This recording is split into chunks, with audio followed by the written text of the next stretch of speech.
اعوذ باللہ من الشیطان اللعین الرجیم بسم اللہ الرحمن الرحیم ان اللہ و ملائکۃ یصلون علی النبی یا ایھا الذین آمنوا صلوا علیہ وسلموا تسلیما اللہم صلی علی محمد بسم اللہ الرحمن الرحیم ایاک نعبد و ایاک نستعین درود پڑھیے محمد آل محمد اللہم صلی علی محمد بسم اللہ الرحمن الرحیم۔ امام موسیٰ کاظم علیہ السلام کے قول سے میں ابتدا کرتا ہوں۔ آپ فرماتے ہیں کہ خداوند عالم نے بشر کی ہدایت کے لیے دو طرح کے رہنما بھیجے، دو حجت، دو رہنما بھیجے، ایک آشکار ہے، ایک پنہاں ہے، چھپی ہوئی۔ اچھا، آشکار کے بارے میں کہتے ہیں آشکار کون ہے، ظاہر کون ہے کہ انبیاء، یہ ہدایت کے لیے آئے تھے، انبیاء آئے تھے، اولیاء آئے تھے، جو ائمہ آئے تھے، علماء ہیں، یہ بشر کی ہدایت کرتے ہیں۔ اور ایک پنہا ہے، تو پنہا کے لیے بتاتے ہیں کہ وہ کیا چیز ہے، کہ وہ باطنی حجت یعنی عقل ہے، یعنی عقل ہے جو ہدایت کرتی ہے۔ اگر آپ کی عقل ہی میں بات سامان نہیں رہی ہے تو کوئی چیز آپ عمل نہیں کر سکتے، جیسا کہ مولا کا قول نہیں کر سکتے۔ وہ قرآن حدیث کو نہیں ماننے کو تیار ہوتے سننے والے۔ جب دل ہی نہیں کام کر رہا تھا، عقل ہی نہیں کام کر رہی تھی تو کیا ہوگا، کچھ نہیں ہوتا، کیونکہ سب کچھ عقل ہی سے ہے۔ جیسے ایک حدیث ابھی آپ کو سناتے ہیں، آپ کو پتہ چل جائے کہ سب کچھ عقل سے ہے یا عقل سے نہیں ہے۔ لیکن ہم لوگوں نے دنیا کی چالاکی و مکاری، اس سے کامیابی کو عقل سمجھ لیا اور یہی بھی اتفاق کر کے رک گئے، اور جس کی وجہ سے ہم نے دین کی ساری باتوں کو چھوڑ دیا، اللہ اور رسول کی جو ہدایتیں ہیں اس سے نظر انداز کر دیا۔ انہوں نے جو جو احتیاط بتائی ہے، جس کام کرنے کو کہا، وہ سب چھوڑ دیا، کیونکہ وہ ہماری دنیا داری والی عقل میں نہیں سماتی، اس لیے اس کو چھوڑ دیا۔ بہرحال ایک سنیے، اب یہ دنیا بنی ہے، اللہ تعالیٰ نے دنیا بنائی، پہلا ہادی کون آیا؟ پہلا ہادی جو آیا وہ حضرت آدم علیہ السلام آئے۔ جو پہلا ہادی آیا اسی کے پاس پروردگار نے حضرت جبریل کو بھیجا، یہ تین چیزیں لے کے جاؤ، اور تین چیزیں لے کے جاؤ، اور آدم سے کہو اس میں سے ایک چیز اٹھا لے۔ اب آپ سمجھ لیجئے کہ اس کی اہمیت کتنی ہے کہ ابھی حضرت آدم آئے ہیں، جبریل بھی آئے اور کہا یہ تین چیزیں اللہ تعالیٰ نے بھیجی ہیں، اور کہا کہ اس میں سے ایک چیز اٹھا لو۔ ایک چیز کو اٹھا لو، حکم دیتا کہ فلاں چیز اٹھا لو؟ نہیں، آدم کو جو کچھ علم اوپر دیا گیا تھا، جس کی وجہ سے ان کی توبہ قبول ہوئی تھی، سب کچھ، اس کا امتحان بھی لینا تھا یا نہیں لینا تھا، ہم اپنی طرف سے کہہ رہے ہیں۔ بہرحال ان کا ایک چیز اٹھا لو، تو حضرت آدم نے کیا کیا کہ ظاہر ہے ہم آپ سے پوچھا جا رہا کیا اٹھاؤ، ہم کہتے ہیں ہم بہت دیندار آدمی، ہم نے دین کو اٹھا لیا۔ کوئی کہتی ہے، عورت کہتی ہے میں نے حیا کو اٹھا لیا۔ کم ہی لوگ عقل پہ ہاتھ ڈالتے ہیں، لیکن حضرت آدم نے کیا کیا، عقل کو اٹھا لیا۔ جب عقل کو اٹھا لیا تو حضرت جبریل نے حیا اور دین سے کہا اب واپس چلو۔ آدم نے تو عقل اٹھا لیا، تم لوگ واپس چلو۔ تو حیا اور دین کہتی ہے، کیا کہتی ہے کہ اے جبریل، اللہ کا حکم ہے کہ میں عقل کے ساتھ رہوں، تو جہاں عقل ہے وہیں حیا بھی ہے، وہیں دین بھی ہے۔ تو جب یہاں عقل ہی نہیں رہ گئی تو اب کوئی ہدایت کیا کرے، ہادی آیا کرے۔ ساتویں امام جو کہہ رہے ہیں کہ ہادی بھیجا ظاہری، تو ظاہری ہادی بھیجا، کہاں ظاہری ہادی کی بات مانی؟ 950 سال تک انہوں نے پیغمبری کی، وہ پتھر مارتے رہ گئے۔ تو اگر عقل ہوتی تو پتھر مارتے، عقل ہوتی تو انبیاؤں کو ایک ایک دن میں 70 انبیاء قتل کیے جاتے۔ عقل ہوتی تو اگر حضرت رسول خدا پہ کتنا ظلم ڈھایا گیا، کہتے ہیں اتنا تو کسی پہ نہیں ڈھایا گیا جتنا مجھ پہ ظلم ہوا۔ تو آپ بتائیے کہاں عقل ہے؟ تو عقل کا کوئی سلسلہ ہی نہیں۔ تو یہاں پہ ہم جو اپنا پیغام دینے والے ہیں، اس میں پیغام بات تو کوئی اور ہے، لیکن ہم نے عقل کو اس لیے بنایا ہوا ہے کہ ہم ابھی بتا کے چلے جائیں گے، بتا دیں گے، کچھ بھی نہیں۔ کوئی آدمی اس کو سوچے گا نہیں کہ کیا ہے کیا نہیں ہے، کیا بات ہے، سنیے ابھی بتاتے کیا ہے۔ رسول خدا صلی اللہ علیہ وسلم نے فرمایا آگاہ ہو جاؤ، آگاہ ہو جاؤ، آگاہ ہو جاؤ۔ کیا آگاہ؟ میں تمہیں گناہ کبیرہ میں سے سب سے زیادہ بڑے گناہوں کے بارے میں بتاتا ہوں۔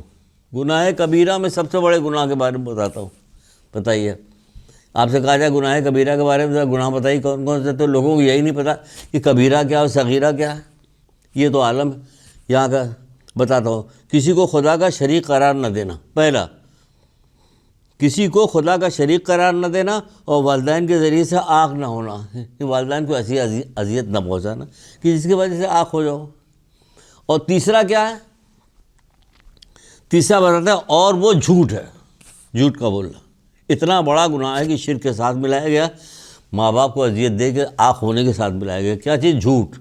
جو اتنا بولا جاتا کہ شاید ہی دنیا میں کوئی گناہ اتنا زیادہ ہوتا ہو جتنا جھوٹ بولا جاتا ہے. شاید کوئی گناہ ہو. کتنی اس کی کتنے نقصانات ہیں اس کے، کتنا وہ ہے، سب کچھ دیکھیے. لیکن اس سے بھی بڑا ہے گناہ بھی بتایا جا رہا. ابھی اس سے بھی بڑا آ رہا ہے، وہ بھی گناہ ہوتا ہے. کون سا؟ امام محمد باقر اسلام ارشاد فرماتے ہیں صلی اللہ محمد، بے شک خدا نے تمام برائیوں کو کچھ نہ کچھ تالے رکھے ہیں، تمام برائیوں کو، اور ان تالوں کی چابی بھی ہے. ان تالوں کی چابی کیا؟ شراب ہے. جبکہ جھوٹ شراب پر کے اوپر ہے، یعنی جھوٹ جو ہے شراب کے بھی اوپر، اتنی بری چیز ہے. شراب سے بدتر ہے. کہہ رہے ہیں جھوٹ شراب سے بھی زیادہ بدتر ہے. ایک شخص نے رسول خدا صلی اللہ علیہ وسلم دریافت کیا کہ ایسا کون سا عمل ہے جو سب سے زیادہ لوگوں کو جہنمی بناتا ہے؟ ابھی ہمارا وہ نقطہ نہیں شروع ہوا جس کے لیے تمہید باندھ رہے ہیں ہم. یہ باندھ رہے ہیں اس لیے تمہید باندھ رہے ہیں کہ شاید سمجھ میں آ جائے. یہ اتنی بری چیز ہے جو جھوٹ کی کتنی مذمت بتائی گئی ہے، آنکھ ہونے کی، شرک کرنے کی، سب کو بتائے جانے کے بعد بھی کہا جا رہا ہے کہ وہ ایک آدمی پوچھنے لگا رسول اللہ سے. طرح طرح کے لوگوں نے سوال کیے، پوچھے، جو اللہ بھلا کرے ان لوگوں کو جنہوں نے جمع کیا اس کو ہم تک پہنچایا. تو ایک شخص نے رسول خدا صلی اللہ علیہ وسلم دریافت کیا کہ ایسا کون سا عمل ہے جو سب سے زیادہ لوگوں کو جہنمی بناتا ہے؟ حضرت نے جواب دیا وہ جھوٹ ہے. سب سے زیادہ جھوٹ ہے جو جہنمی بنا. آپ دنیا میں ذرا جھوٹ کو ترک کر کے دیکھ تو لیے، کوئی نقصان نہیں ہوگا آپ کو. آپ کا ذہنی خیال ہے کہ آپ کو نقصان کو کوئی بھی نہیں ہوگا. نہ جھوٹ بولنے سے آپ کو کوئی فائدہ ملتا. جو سب کے سب جھوٹ بول رہے ہیں لیکن سب اپنے مقام پہ ہیں کہ کوئی ایسا نہیں ہوا کہ اتنا جھوٹ بولا کہ وزیر اعظم بن گیا، اتنا جھوٹ بولا کہ کروڑ پتی بن گیا. ایسا کچھ بھی نہیں ہے. بہرحال پھر ایک جگہ پہ رسول خدا صلی اللہ علیہ وآلہ وسلم ارشاد فرماتے ہیں صلی اللہ محمد وآلہ محمد، جھوٹا شخص صرف دیکھنے میں، اللہ اکبر، سنیے گا، جھوٹا شخص صرف دیکھنے میں انسان ہوتا ہے لیکن عالم برزخ میں اس کی صورت انسانی نہیں ہوتی. جو عالم برزخ ہوتا ہے اس میں اس کی شکل انسانی نہیں ہوتی. جیسے کہ رسول خدا صلی اللہ علیہ وآلہ وسلم جب معراج پہ گئے تھے تو لوگوں کی صورتوں کو دیکھا، جیسے حرکتیں لوگ کرتے تھے ویسی صورت میں تبدیل ہو چکے تھے. کوئی بندر ہو چکا تھا، کوئی سور ہو چکا تھا، کوئی گدھا بن گیا تھا، کوئی کچھ تھا، کوئی کچھ تھا، کوئی طرح طرح کے عذاب میں مبتلا تھا، وہ سب ہو چکا تھا. تو ایک دفعہ ایسے ہی ہوا. رسول اللہ فرماتے کہ مطلب وہ جھوٹ جو شخص ہوتا ہے، جو برزخی شکل ہوتی ہے، وہ انسانوں جیسی نہیں ہوتی. جب آپ معراج کے اوپر گئے تھے، رسول اللہ معراج پہ گئے تھے، رسول اللہ خدا صلی معراج پہ، تو واپس آنے کے بعد حضرت فاطمہ زہرا سلام اللہ کو بتایا کہ شب معراج میں نے ایک عورت دیکھی. شب معراج میں نے ایک عورت دیکھی. کیا دیکھی ایک عورت؟ اس کا چہرہ جو تھا سور کی مانند تھا، اس کا باقیہ حصہ جو تھا بدن کا وہ گدھے کی طرح تھا. تو پوچھا گیا رسول اللہ ایسا کیوں ہے؟ کہہ رہے کہ اس لیے کہ یہ فتنے اٹھاتی تھی اور جھوٹ بولا کرتی تھی. فتنے یعنی لڑائی جھگڑا کیا کرتی تھی. ایسے فتنے جھوٹ بول کے ادھر سے ادھر کر کے لوگوں میں آپس میں لڑائیاں ہو جاتی تھیں. یعنی فتنے اٹھایا کرتی تھی اور جھوٹ بولتی تھی کہ اس وجہ سے اس کا ایسا ہو گیا. دیکھا آپ نے، فتنے اٹھاتی تھی تو جھوٹ بولتی تھی. فتنہ بھی اس میں آ گیا. یہ فتنہ کہاں تک جائے گا یہ دیکھیے گا کہ کہاں تک فتنہ جائے گا. ابو داؤد فرماتے ہیں کہ ہم دو آدمی تھے جو آپس میں بحث کر رہے تھے دین کے بارے میں. کوئی ادھر ادھر کی دنیاوی کوئی بات نہیں تھی، دین کے بارے میں بحث و تکرار کر رہے تھے اور اکثر کیا کرتے تھے. ایک دن رسول خدا صلی اللہ علیہ وآلہ وسلم ادھر سے گزرے، دیکھا ہم لوگوں کو تو ہمارے پاس آئے، اور پاس آنے کے بعد آپ کا چہرہ اس قدر غم و غصے سے متغیر ہو گیا کہ ایسا چہرہ کبھی غصے کا ہم نے دیکھا ہی نہیں. تو کہتے ہیں ایسا چہرہ ہم نے غصے کا دیکھا ہی نہیں کبھی، متغیر ہو گیا تھا. تو رسول خدا صلی اللہ علیہ وسلم فرمایا کہ جھگڑا اور کج بحثی جو ہے وہ مسلمانوں کی شان نہیں ہے. جو جھگڑا کیا جاتا ہے، کج بحثی کی جاتی، مسلمانوں کی شان نہیں ہے. جھگڑا کر رہے ہیں آپ، مسلمانوں کی شان نہیں.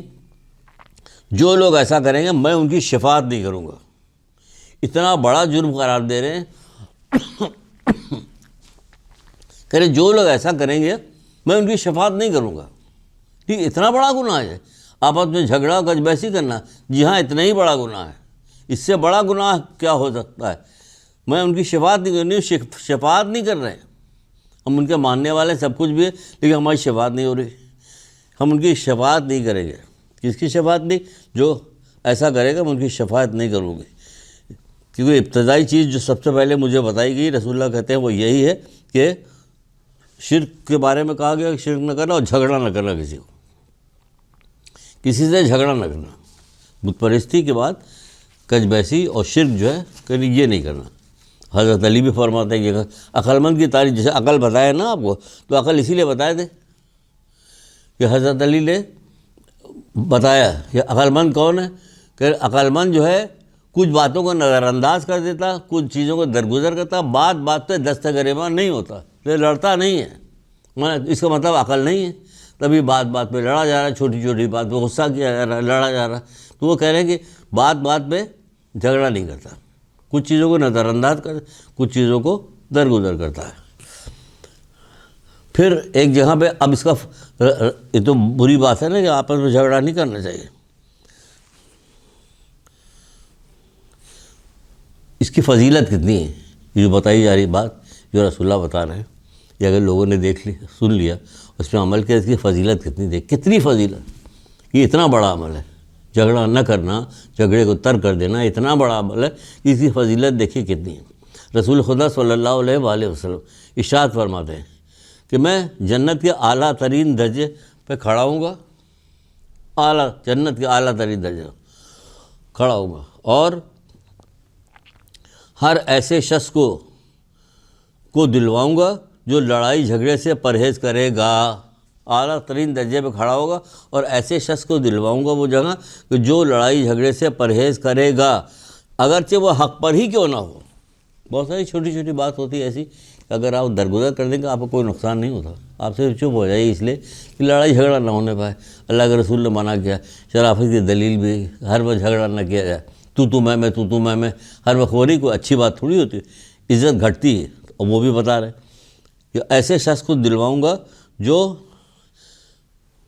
جھوٹ سے پرہیز کرے گا اگرچہ مذاقی میں کیوں نہ ہو، اور جنت کے باغ میں سے ایک گھر اسے دلواؤں گا خوش اخلاقی کی وجہ سے. لڑائی جھگڑا نہ کرے، جھوٹ نہ بولے اور خوش اخلاقی اختیار کرے.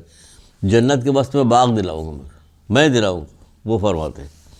پھر کہیں پہ کہتے ہیں رسول اللہ کے لوگوں کے درمیان مصالحت کرانا، مصالحت کی فکر کرنا جو ہے یہ جس سے جھگڑا دور ہو جائے، نماز اور روزے سے زیادہ افضل ہے. نماز اور روزے سے زیادہ افضل ہے کہ ایسا کیا جائے کہ جس کی وجہ سے کہ جھگڑا نہ ہو. تو یہ نماز روزے سے زیادہ افضل ہے. واجبات بجا لانے کے بعد رسول اللہ کی جگہ اور بھی فرماتے ہیں کہ واجبات بجا لانے کے بعد سب سے اچھا عمل لوگوں کے درمیان صلح صفائی کرانے کے سوا اور کچھ نہیں ہے. سب سے اچھا عمل لوگوں کے درمیان صلح صفائی کرانے کے علاوہ کچھ نہیں ہے. اور یہ ایسا خیر ہے جو خیر کو دنیا میں پھیلاتا ہے.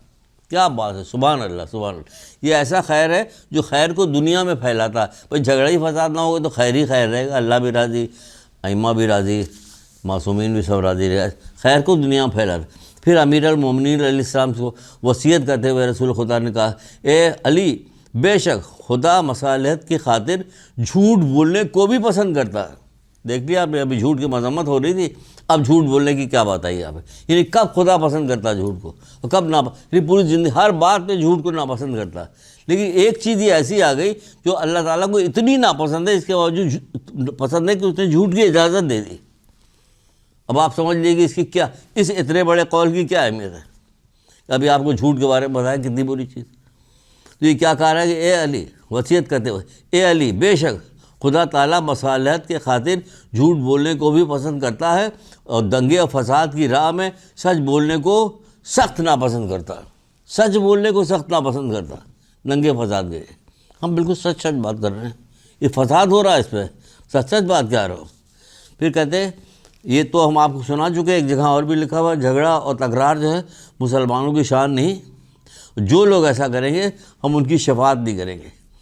مومن کی شفاعت نہیں کروں گا، مومن کی شفاعت نہیں کروں گا، میں مومن کی شفاعت نہیں کروں، ان کی شفاعت نہیں کروں گا. بت پرستی کے بعد سب سے بڑا گناہ لوگوں سے جھگڑا کرنا ہے. رسول خدا صلی اللہ علیہ وآلہ وسلم، بت پرستی کے بعد سب سے بڑا گناہ لوگوں سے جھگڑا کرنا ہے. اتنا برا کام ہے. جب اتنا برا کام ہے تو اللہ اس پہ کچھ ایکشن بھی لیتا ہے. مثلا اس سے بڑا ایکشن اور کیا ہو سکتا ہے کہ اللہ تعالیٰ اس قوم پر کی مدد نہیں کرتا جو آپس میں دست غریباں رہتے ہیں. اس قوم کیا، یہ تو خاندانوں میں ہو رہا، کہاں مدد ہوتی ہے؟ اللہ تعالیٰ اس قوم کی مدد نہیں کرتا جو آپس میں دست غریباں ہوں. دست غریباں ہی ہیں وہاں پہ. چغلی یہاں پہ ہو رہی، جھوٹ بولا جا رہا، چغلی ہو رہی، غیبت ہو رہی. ہر وہ کام ہوتا ہے جس سے جھگڑا پیدا ہوتا ہے، ہر وہ کام ہوتا ہے جس سے جھگڑا پیدا ہوتا ہے. یہ سب کیا ہو رہا، کب چھوڑا جائے گا آخر؟ یہ خدا کا خوف کیجئے، اللہ سے ڈریے. محمد آل محمد سے محبت کا تقاضا یہ ہے کہ ان لوگوں نے اتنی محنت، اتنی مشقت کی ہے، اتنا انہوں نے مصائب کو جھیلا اسی چیز کو پھیلانے کے لیے. اگر ہم نے آپ کو سنا دیا، آپ نے سن لیا، بس قصہ ختم ہو گیا. نہیں، اس پہ عمل کیجئے. ایک درود پڑھیے محمد علیہ.